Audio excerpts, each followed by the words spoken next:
ધોરાજી માટી ખાસ કરીને મારડ ગામ વિસ્તારમાં પણ ભારે વરસાદથી ખેડૂતોને નુકસાની વેઠવાનો વારો આવ્યો છે। ખેડૂતો દાવો કરી રહ્યા છે મોટી મારડમાં 11 ઇંચ વરસાદ ખાબકતા ચીખલિયા રોડ પરનો ચેકડેમનો પાળો આખો તૂટી પડ્યો છે। અહીંયા પાણી વહી જતા જેના કારણે ખેડૂતોના જે ખેતરો છે તેમાં પાણી ફરી વળ્યા છે। તો બીજી તરફ રોડ ઉપર પાણી હોવાથી ખેડૂતો પણ પાણીમાં ફસાયા છે। ખેડૂતોનું કહેવું છે કે ચેકડેમનો પાળો તૂટતા ઘણા ખેડૂતોના ખેતરોની અંદર જવા આવવાની પણ તકલીફ પડી રહી છે।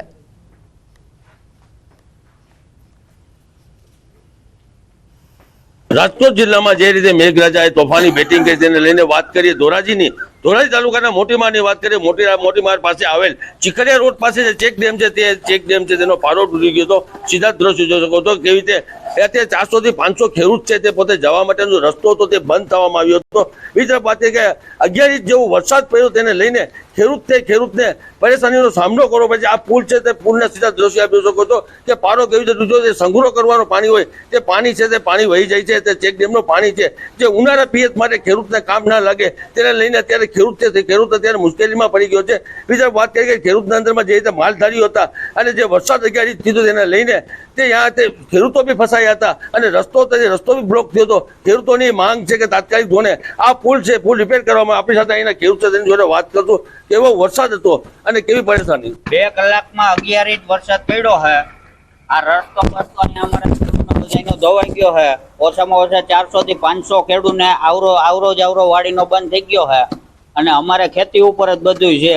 અટણે જવા આવવામાં બધી એવડી તકલીફ છે અને અડધા તો વાડીઓમાં હું પડ્યું હતું 2 દિવસ સુધી તો ખાધા પીધા વગર।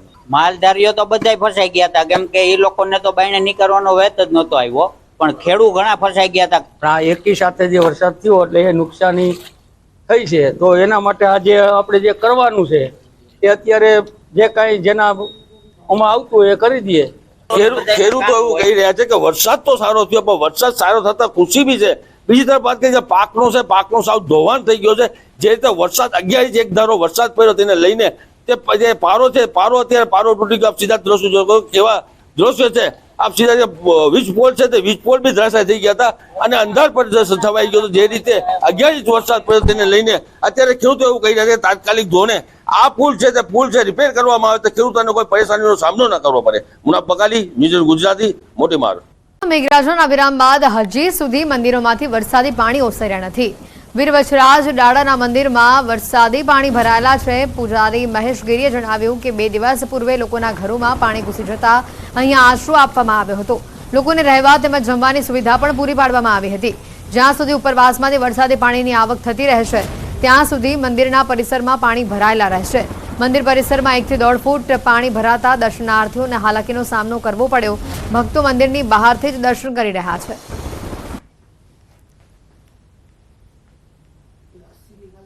પોરબંદર શહેર તેમજ પોરબંદરના ગ્રામ્ય પંથકોમાં ભલે વરસાદે વિરામ લીધો હોય પરંતુ પોરબંદર શહેરના અનેક એવા વિસ્તારો છે કે જે હજુ પણ પાણીની અંદર ગરકાવ જોવા મળી રહ્યા છે। ખાસ કરીને હાલ અત્યારે આપ જે દ્રશ્યો જોઈ રહ્યા છો આ દ્રશ્યો છે પોરબંદર શહેરની અંદર આવેલા વછરાજ દાદાના મંદિરના દ્રશ્યો છે કે જ્યાં હજુ પણ મંદિરની અંદર 1 થી 1.5 ફૂટ જેટલું પાણી છે તે મંદિરની અંદર ગરકાવ થયેલું જોવા મળી રહ્યું છે। લોકોએ જો અહીંયા દર્શન કરવા આવ્યા હોય તો કેટલાક લોકો અંદર આવે છે પરંતુ મોટા ભાગના લોકો છે તે બહારથી દર્શન કરે છે। અહીંના પૂજારી આપણી સાથે છે, આપણે તેમની સાથે વાતચીત કરવાનો પ્રયત્ન કરી। બાપુ શું કહેશો, હજુ આ પ્રકારની પરિસ્થિતિ કેટલા દિવસ રહેવાની છે? 12 દિવસ સુધી આમ 10-12 દિવસ સુધી પાણી વાડીઓનું બધું અહીંયા જ આવે પાણી, કોઈ નિકાસ 15 દિવસ આમ રહે પાણી। જે રીતે 48 કલાકમાં 27 ઇંચ જેટલો વરસાદ વરસ્યો ત્યારે ક્યાંની પરિસ્થિતિ હતી બાપુ શું કહેશો? ત્યાં તો બહુ ભયંકર પરિસ્થિતિ હતી। આટલું પાણી હતું અંદર, આ બાજુ વંડિયું પડી ગઈ, આ બાજુ બધું વેર વિખેર અમુક અહીંયા પછી આશરો આપ્યો રાતે હુવા હતો, રૂમ ખોલી દીધા, અહીંયા રહ્યો ને અહીંયા બનાવીને ખવડાવી બીજું હું। તેમને આ જગ્યાએ આશરો આપવામાં આવ્યો હોવાનું આ જે મહેશગીરી બાપુ છે તે જણાવી રહ્યા છે। હું કેમેરામેનને પણ વિનંતી કરીશ કે તે આ દ્રશ્યો બતાવવાનો પ્રયત્ન કરે કે જ્યારે લોકોના ઘરની અંદર પાણી ઘૂસી ચૂક્યા હતા ત્યારે આ જ વછરાજ દાદાના મંદિરની અંદર લોકોને આશરો આપવામાં આવ્યો હતો, સાથોસાથ તેમને ભોજનની પણ વ્યવસ્થા અહીંથી જ કરવામાં આવી હતી. અહીંના લોકોનું કહેવું છે કે ભલે વરસાદે વિરામ લીધો હોય, પરંતુ ઉપરવાસનું પાણી જ્યાં સુધી બોખીરા વિસ્તારની અંદર આવતું રહેશે ત્યાં સુધી આ જ પ્રકારે મંદિરની અંદર વરસાદી પાણી છે તે ઘૂસેલા જોવા મળશે. અંકિત પોપટ, ન્યૂઝ 18 ગુજરાતી, પોરબંદર. આસમાંથી વરસાદી પાણીની સતત આવક થઈ રહી છે. જનકપુરી સોસાયટી, સુદામા પાર્ક, બાલવાટિકા સહિતના વિસ્તારો હજી સુધી પાણીમાં ગરકાવ છે. ઉપરવાસમાંથી આગામી 1 થી 1.5 મહિના સુધી પાણીની આવક રહેશે. સ્થાનિકોનું અહીંયા કહેવું છે કે ઉપરવાસમાં જ્યાં સુધી વરસાદ વરસતો રહેશે ત્યાં સુધી પાણીની આવક થતી રહેશે. દર વર્ષે લોકોને ધસમસતા પાણીમાંથી પસાર થવું પડે છે. વેપાર ધંધા માટે તેમજ બાળકોને સ્કૂલે લેવા મૂકવા માટે પાણીમાંથી લોકોને પસાર થવું પડે છે. પોરબંદર શહેર તેમજ ગ્રામ્ય પંથકોમાં વરસાદે વિરામ લીધાને 36 કલાકથી પણ વધુનો સમય વીતી ચૂક્યો છે. તેમ છતાં જોઈ શકાય છે કે પોરબંદરની અનેક સોસાયટીઓમાં હજુ પણ પાણી ભરાયા હોવાની સ્થિતિ યથાવત જોવા મળી રહી છે. હાલ અત્યારે આપ જે દ્રશ્યો જે જોઈ રહ્યા છો, આ દ્રશ્યો છે જનકપુરી સોસાયટીના દ્રશ્યો છે. આ જ પ્રકારના દ્રશ્યો સુદામા પાર્કની અંદર જોવા મળી રહ્યા છે. આ જ પ્રકારના દ્રશ્યો છે તે ખાસ કરીને શિવાલિક પાર્કની અંદર પણ જોવા મળી રહ્યા છે. લોકોએ પાણીની અંદરથી પોતાના વાહનો પસાર કરવાની ફરજ છે તે પડી રહી છે. અહીંના સ્થાનિકો પણ આપણી સાથે છે, આપણે તેમની સાથે પણ વાતચીત કરવાનો પ્રયત્ન કરીશું. દાદા, શું કહેશો, આ પ્રકારે જે વરસાદ વરસ્યો છે, આવો વરસાદ અગાઉ ક્યારેય જોયો છે ને અત્યારની સ્થિતિ શું છે? અત્યારની સ્થિતિ ગંભીર છે. આવો વરસાદ કોઈ દી વરસ્યો નથી. ઉનાળાના દિનો પરિસ્થિતિ બહુ ગંભીર છે. આ મહિને બી પાણી વેતિયાણ રહે. આમાં નેત વાહન નીકળતા, નેત કોઈ દૂધ લેવા જઈ શકતા, નેત કોઈ દણું દરાવવા જઈ શકતા. આમાં કોઈ ભાવ પૂછતું નથી. દર વર્ષે આવી જ પરિસ્થિતિ છે. આ પાણી ક્યાંનું આવે દાદા, શું કહેશો? આ બધું આ વાડીઓનું આવે. આમાં કોઈ નિકાલ છે નહીં.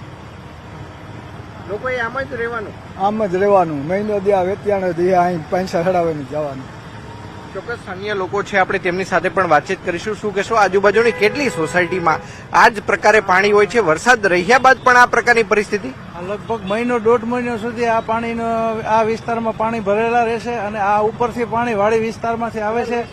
15-16 ગામનું પાણી અહીંયાથી નીકળે છે અને દર વર્ષે આ જ પરિસ્થિતિ 1.5 મહિના સુધી આ જ પરિસ્થિતિ રહેશે.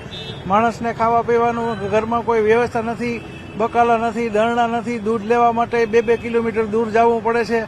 કોઈ વ્યવસ્થા છે નહીં. દર વખતે આ પરિસ્થિતિ થાય છે. ચોક્કસ તો દર વર્ષે આ જ પ્રકારની પરિસ્થિતિનો સામનો અહીંના સ્થાનિકો કરે છે. અન્ય એક ભાઈ છે, શું કહેશો, આપ કયા વિસ્તારમાં રહો છો અને આપના વિસ્તારની પરિસ્થિતિ કયા પ્રકારની છે? વરસાદે વિરામ લીધો પરંતુ પાણી હજુ પણ શરૂ છે, શું કહેશો? હા, હું સુદામા પાર્કમાં રહું છું અને આ જ પરિસ્થિતિ છે બધાની. પાણી એટલું બધું આવ્યું છે કે ઘરોમાં પાણી ઘૂસી ગયા છે. માણસને બહુ હાલાકી થાય છે નીકળવામાં. છાસ દૂધ માટે છોકરા બાળકોને સ્કૂલે, અત્યારે તો રજા છે, સ્કૂલે જવા માટે 1 મહિનો 1.5 મહિનો આવી જ પરિસ્થિતિ રહેશે. ઉપરવાસમાંથી જે પાણી આવે છે એનો કોઈ નિકાલ નથી, એટલા માટે આ પાણી અહીંયાથી જ નીકળે છે. તો આની કંઈક સુવિધા કરે સરકાર. અહીંયા કોઈ ડાયવર્ઝન નથી કે આ પાણી છે તે અન્ય જગ્યાએથી ડાયવર્ટ થઈને? કારણ કે તમારી અનેક 10 થી 12 જેટલી સોસાયટી છે કે જ્યાં આ જ પ્રકારે પાણી આગામી સમયમાં પણ નીકળતું રહેવાનું છે. હા, આ તો મહિનો દિવસ સુધી આવી રીતે જ ચાલુ રહેશે પાણી. કારણ કે કુવા છે એ અત્યારે છલકાઈ જાય, એના લીધે જે પાણી છે એ બહાર નીકળશે કુવામાંથી અને આ પરિસ્થિતિ તો રોજ રહેશે જ હમણાં. તેમની જે સોસાયટી છે તેની અંદર આગામી 1 થી 1.5 મહિના સુધી આ જ પ્રકારે પાણી છે તે ખાસ કરીને ભરાયેલા રહેશે. તેમને જો પોતાના બાળકોને મૂકવા જવું હોય તો પણ આ જ પાણીમાંથી તેમને પસાર થવું પડશે. તેમને કોઈ જગ્યાએ ચીજ વસ્તુઓ લેવા જવી હોય, પોતાના વેપાર ધંધા રોજગાર અર્થે જવું હોય તો પણ આ જ પ્રકારની પરિસ્થિતિનો સામનો છે તે કરવો પડશે. અન્ય પણ એક વૃદ્ધ આપણી સાથે છે, આપણે તેમની સાથે વાતચીત કરીશું. કાકા, શું કહેશો, જે રીતે 48 કલાકમાં 27 ઇંચ વરસાદ વરસ્યો હતો, આવો વરસાદ ક્યારેય અગાઉ જોયો છે? ના, આવો વરસાદ અટાણે લગભગ 75 વર્ષ પહેલા નથી જોયો. 75 વર્ષ પહેલા પડ્યો હોય તો ભલે, બાકી અત્યારે તો દરેક આ વમળમાં માણસ અટાણે અટવાઈ જાય છે તો નીકળવા માટે બહુ મુશ્કેલ પડે છે.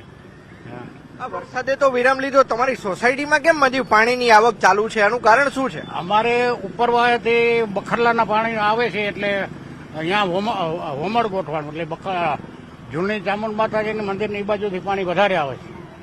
એટલે વધારે એ વમળમાં માણસો, પશુઓ તથા જનાવરો ઝેરી વગેરે તણાતા આવે છે. હજી તો સુધી ભગવાનની દયાથી કોઈને બટકું ભર્યું નથી, પણ આ વરસાદથી જેમ આબ ફાટ્યું એવું લાગે છે. તો ખાસ કરીને જે રીતે અહીંના લોકો વાત કરી રહ્યા હતા કે ભલે વરસાદે વિરામ લીધો હોય પરંતુ આગામી 1 થી 1.5 મહિના સુધી આ જ પ્રકારે ઉપરવાસનું પાણી જ્યાં સુધી બંધ નહીં થાય ત્યાં સુધી જનકપુરી તેમજ જે સુદામા પાર્ક સહિતના જે સોસાયટીના જે રહીશો છે તેમને આ જ પ્રકારે પાણીમાંથી પસાર થઈને પોતાના વેપાર ધંધા રોજગાર અર્થે જવાનું રહેશે. સાથોસાથ કોઈ ચીજવસ્તુઓની ખરીદી કરવી હોય તો પણ આ જ પ્રકારે પાણીમાંથી પસાર થઈને જવાનું રહેશે. અંકિત પોપટ, ન્યૂઝ 18 ગુજરાતી, પોરબંદર. નિષ્ણાંત અંબાલાલ પટેલે ઉત્તર તેમજ મધ્ય ગુજરાતમાં 24 જુલાઈ સુધી સામાન્યથી અતિ ભારે વરસાદની આગાહી આપી છે. ઉત્તર મધ્ય ગુજરાતમાં વરસાદની આગાહી આપવામાં આવી છે. હવામાન નિષ્ણાંત અંબાલાલ પટેલે આગાહી કરી છે 24 જુલાઈ સુધી સામાન્યથી ભારે વરસાદ જોવા મળી શકે છે. અને તારીખ 24 સુધીમાં તો લગભગ ઉત્તર મધ્ય ગુજરાતના ઘણા ભાગોમાં વરસાદ થવાની શક્યતા રહેશે, જેમાં વડોદરાના ભાગો, આણંદના ભાગો, નડિયાદના ભાગો ઉપરાંત ખેડૂતના કપડવંજના ભાગોમાં વરસાદ થવાની શક્યતા રહેશે. જંબુસરના ભાગોમાં વરસાદ થવાની શક્યતા રહેશે. તદ ભાગોમાં ભારે વરસાદ થવાની શક્યતા રહેશે, પણ પંચમહાલના ભાગોમાં કેટલાક ભાગમાં અતિભારે વરસાદ થવાની શક્યતા રહેશે. આ ઉપરાંત મહેસાણાના કેટલાક ભાગો, સમીહાડના કેટલાક ભાગોમાં પણ વરસાદ થવાની શક્યતા રહેશે. બનાસકાંઠાના કેટલાક ભાગોમાં વરસાદ નથી. વાવ, રાધનપુર અને સિરોહી, કાંકરેજ આ ભાગમાં પણ ઝાપટા પડવાની શક્યતા રહેશે.